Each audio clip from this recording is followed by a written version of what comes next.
Irwin Allen had a reputation of being a larger-than-life director and producer who loved special effects, with his blockbuster films like The Poseidon Adventure and The Towering Inferno. Allen earned the title of being the master of disaster.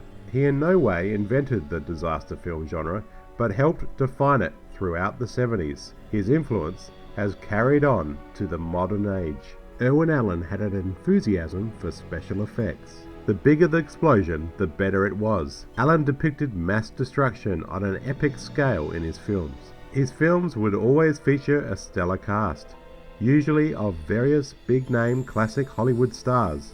He generally liked things big and spectacular. The writing in his films was often melodramatic and over-the-top, with the dialogue of his characters left up to his screenwriters. Killing off his main actors in spectacular fashion seemed to be Irwin Allen's forte. This leads us to Allen's disaster horror film, The Swarm, made in 1978. The film featured all the Irwin Allen trademarks, but with killer bees. The film took over 3 years to plan and develop. The main plot revolves around a huge swarm of African killer bees, which terrorize and kill thousands of people across America, mainly Texas. B-movies were the popular thing during the 70s, in films like The Bees in 1978, which was made the same year, Killer Bees in 1974, and The Savage Bees in 1976. The Swarm was announced in 1974. The project was a part of Irwin Allen's $38 million worth of projects he had lined up to be made.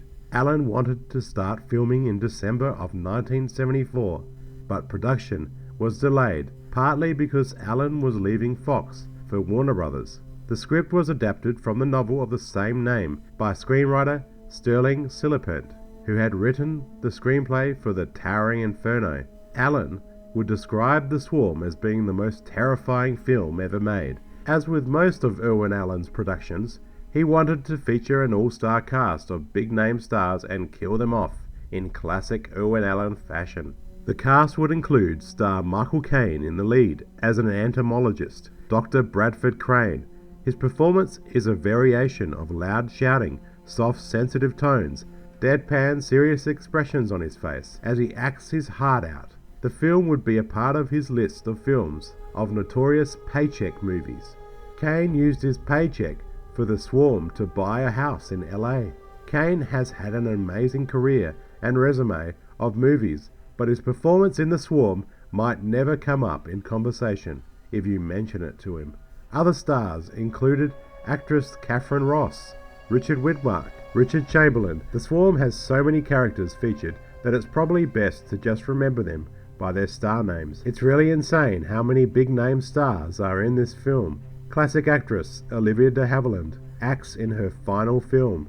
Her famous scream moan is included in the film as she sees dead children outside her window.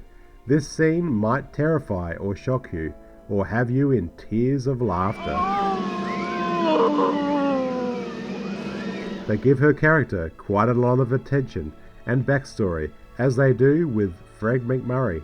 This abruptly ends when they die in a horrific train crash. Jose Ferrer appears as a favor to director Allen. He did his scenes all in one morning by just walking across the Warner Brothers lot from the soundstage from Irwin Allen's other production, where he was filming The Amazing Captain Nemo. Other stars featured Patty Duke, Slim Pickens in a very short cameo, Bradford Dillman, who apparently hated working on the film, mainly because of Allen's working methods, and Henry Fonda as wheelchair-bound scientist Dr. Walter Krim. Interesting to note, Fonda was starring in a film about killer bees, and in real life, he was an avid beekeeper. Irwin Allen must have had incredible power to get an impressive cast together like this, and having them running from bees and dying horribly. The Swarm was a mammoth production which took 65 days to shoot. Bees had to be replaced throughout principal photography because bees only have a lifespan of only 6 to 7 weeks. In a time when CGI was non-existent, real bees had to be used in certain scenes. The estimated number of bees used was between 15 million and 22 million, which included 800,000 bees with their stinger removed. 100 people were employed, and the bee handlers had to constantly keep the cast from being stung.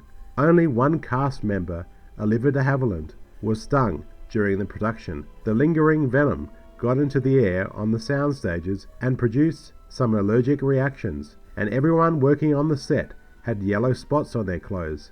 The yellow spots is actually bee poop. Michael Caine stated in an interview he thought the little yellow spots were honey, and he began to eat it, unaware that it was bee poop. Bees on the set were controlled by releasing queen bees, which beekeepers kept inside their bee suits. Some scenes were filmed in the metropolitan area around Houston, Texas. Oh, he is an extraordinary director for sure.